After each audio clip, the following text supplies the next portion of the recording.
Hi everyone, it's Angela. Today I'm going to share a presentation about effective unit planning, sharing a lot of the things I learned in the module about how to plan an effective unit, and I'll also share some observations from lessons I've observed both in this module and in the last module, and share some of the things that I saw that were effective or not as effective in those lessons. And finally, I'll talk a little bit about the unit plan that I did during this module. I hope you enjoy it.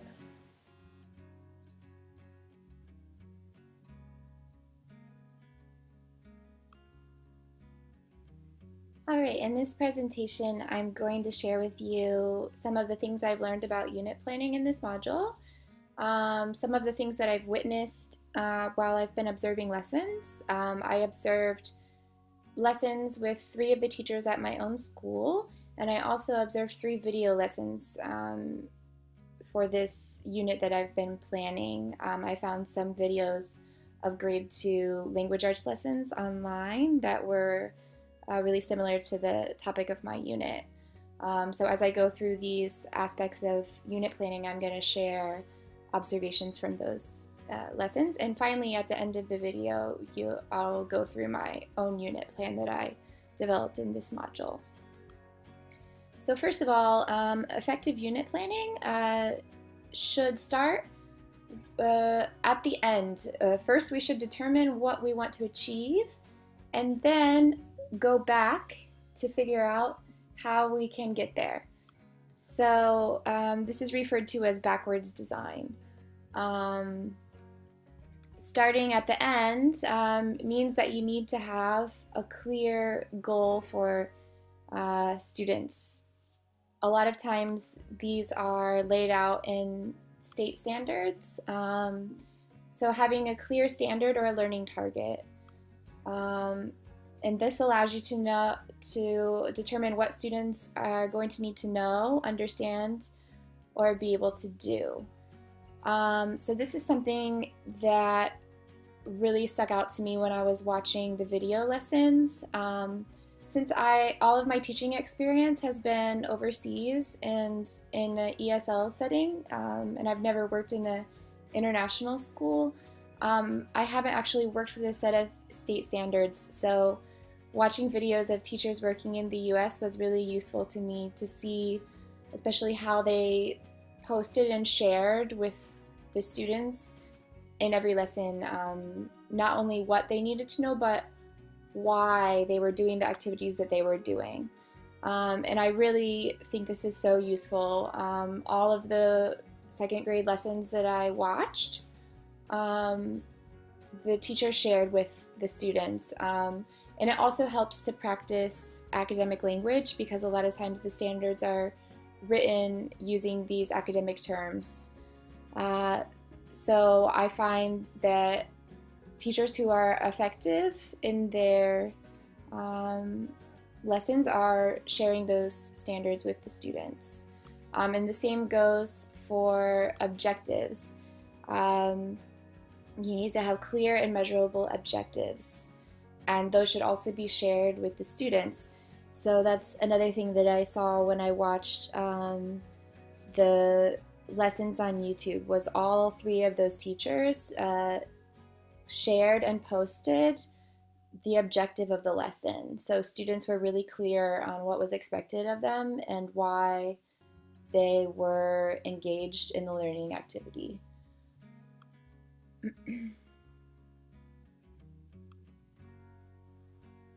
Another super important aspect of effective unit planning is to frequently assess if students are learning, how students are learning or not learning, and to use a variety of assessments. That means that we should use both summative and formative assessments, the summative assessments being the end results and the summative being an ongoing, constant process. Some of the assessments that I saw in my observations, which really stuck out to me as something that I would love to incorporate in my own classrooms, were the Think, Pair, Share, and Turn and Talk. Those are probably my two favorite. I also saw a lot of observation, which is another one that's really effective. So, whatever students are engaged in, the teacher should always be paying attention and trying to see and look for signs of understanding or signs of a student who's struggling. Um, and keeping notes on all of the students is another really effective way to make sure that you keep track of all of the observations. And I also saw this in the lessons that I observed at my school, although they were probably not as effective as the lessons that I watched on YouTube. But I think a lot of the reason for that is because the ones on YouTube were probably exemplary lessons from those teachers, whereas the ones that I observed, I just kind of popped in on a whim. But I did see that the teachers at my school were also assessing for student understanding in multiple different ways in their lessons. So by show of hands, or by observation, or by pop quizzes, always trying to make sure students are understanding. Another really important aspect of planning units and planning instruction for your students is using the data that you gather through the formative assessments and summative assessments. When you gather those observations and that data, you then need to use those to guide student learning and to plan for instruction. So sometimes it might be that you have a unit plan, but then as you're doing your summative assessments, your formative assessments as you're going through the unit, you might have to tweak the instruction based on those results.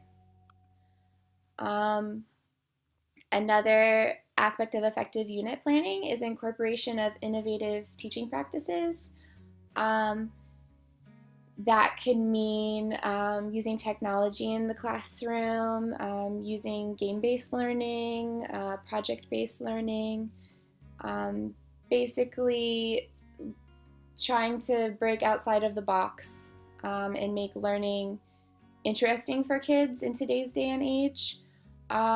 Actually, this was kind of the reverse from what I saw in the videos that I watched and what I saw at my school. In the video lessons I watched, there wasn't a lot of innovative practices outside of projections from a computer and songs being used in the classroom. But when I observed the teachers at my school, they used a lot of innovative practices. So I saw one of the teachers was using a game where they have those, I don't know, they're those codes where you can use your smartphone and like scan the code. So she had a game where they could answer by using these codes, and they could hold them up and she would scan them and get their answers, and they loved it. It was really nice and a great way to practice content. And another one of the teachers, actually the other two teachers were using the RazKids online library to do reading with the kids in the classroom, and that's a great digital tool. So I did see a lot of innovative teaching going on at my school, which was really great to see. Another aspect of effective unit planning is to effectively plan for student needs. So this is about differentiation, it's about scaffolding, it's about knowing the needs of your students and planning your instruction to meet the needs of the individual students, because all students are going to come to the class with different needs. So the classroom is an amalgamation of all these different people with different abilities and different backgrounds, and we need to plan for that. And lastly, and really, really important, is flexibility and thinking ahead and planning for those what ifs. This is such an important thing for an effective teacher. Of course, it's super important to meet all these aspects of effective unit planning, but it's also super, super important to think ahead about what challenges you could face, and how you might respond in those situations. And it's also important to be able to be flexible. I've definitely seen in my teaching career so far, certain teachers who really get upset when things aren't going the way that they expected in the classroom. And it's just really, really important that we understand that anything can happen, anything can go wrong, and at some point probably will. So we need to be prepared for that. And I saw definitely some of this in action at my school. Our students can be a little bit unruly and a little bit crazy, and you really have to, understand that that's going to happen and think about how you're going to deal with it. In the video lessons that I watched on YouTube, I didn't see much of it, but again, it's probably that those videos are taken on the best day and then edited for content, so it's a little bit different than just popping into someone's classroom. So thank you. And now you can see the details of the unit plan that I've worked on for this module. We're looking at my unit plan. My unit has been developed for grade 2 ESL Language Arts. The title is Comparing and Contrasting Folk Tales. And this unit is based around the following WIDA Language Arts standards: compare and contrast two characters, settings, or events in illustrated folk tales using graphic organizers. And in case you're not familiar with WIDA, the WIDA standards are a framework that's used to you can feed in other state standards to adapt them for English language learners. And I currently teach exclusively English language learners.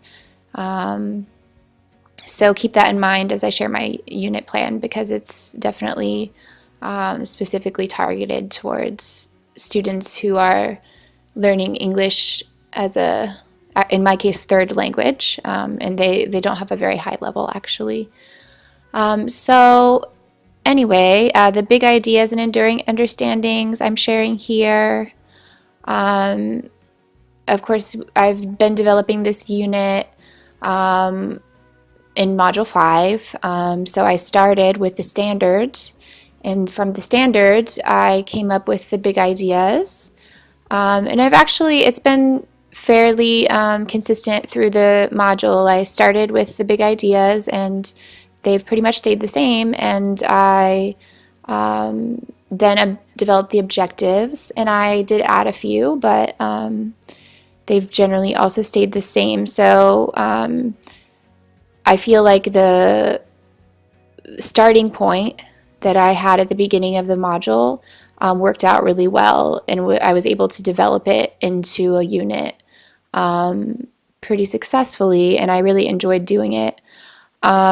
This green portion here is one of the updates that I did for the second activity this week. I added a whole portion about project-based learning, and that was really interesting and fun to come up with a way to make this unit part of a project-based project. And we actually use project-based learning at our school, but this is only the second year since they've started using it. And currently, they're just using it in grades 4 through 8. I think in the future, they'll also bring it down to the 1 through 3. But even though we don't use it right now as a rule, I think that we have a really good project-based learning consultant, and she would be able to help us turn this into a project-based learning project. And I had some pretty good ideas for how we could tie it together between English, which is obviously my subject, and then Armenian and Turkish, because my students are learning 3 languages, and turn it into an interdisciplinary unit where they're looking at culture, social studies, and language arts, also bringing fine arts into it. They can have some aspects of art in their projects. So,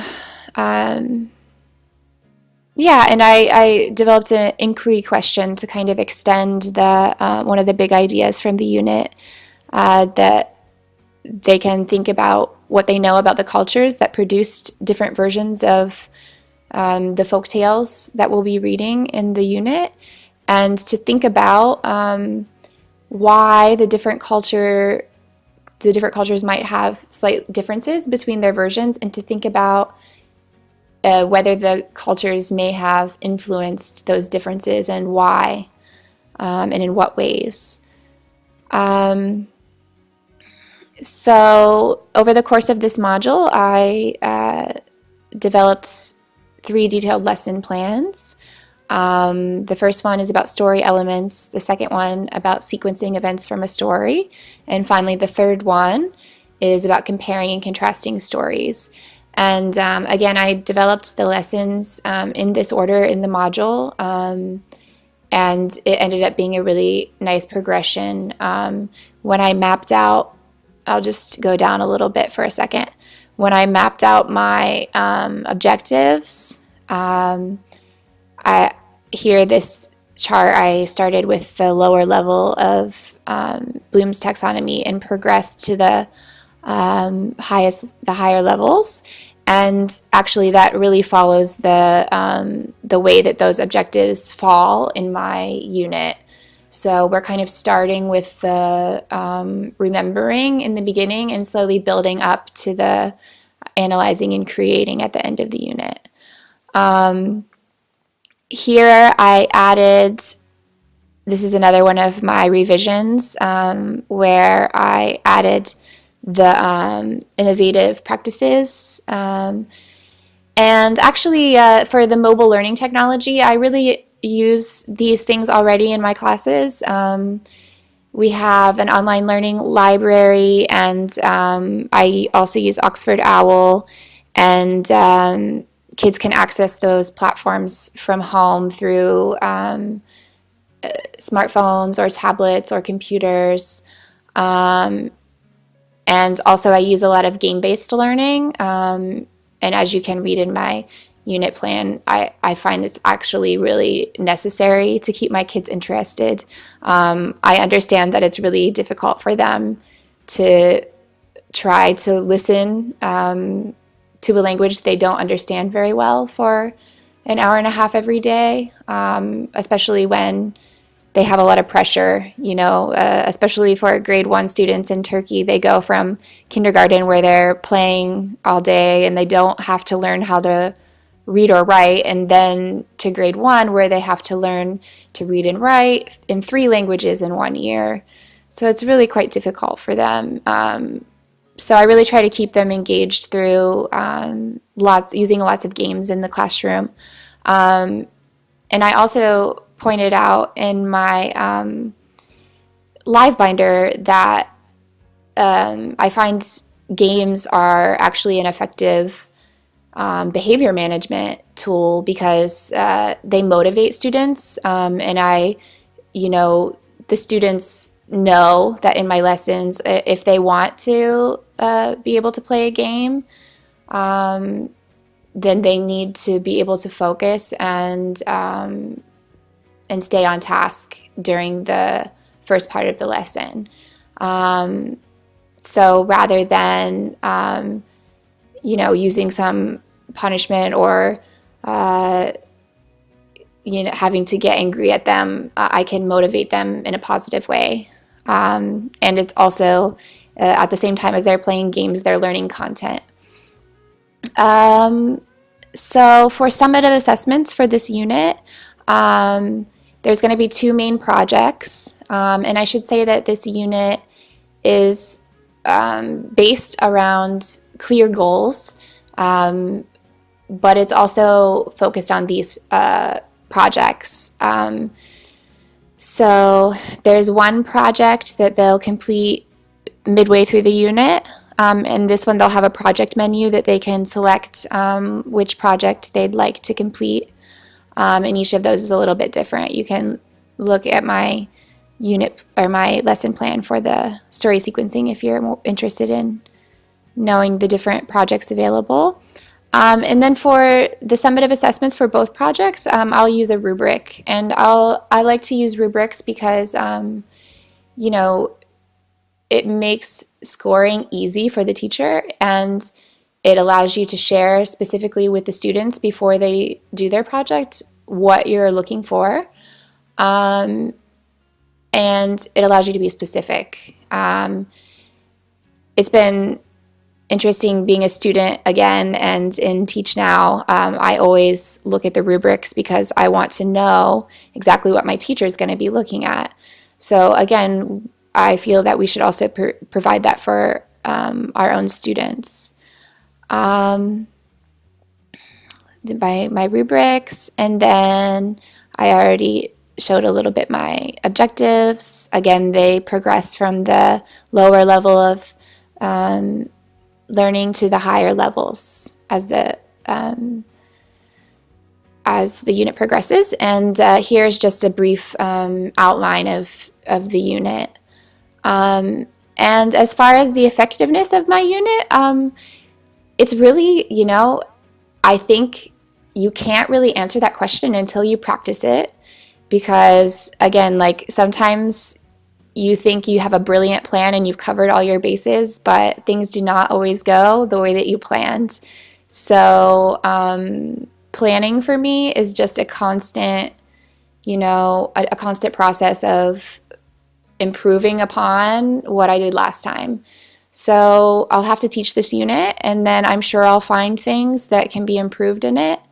But I really feel that my planning has improved because of this module. I really learned a lot, and I really think that it will improve my teaching practice as well. So yeah, feel free to look at my unit plan more closely. It's in the cohort folder.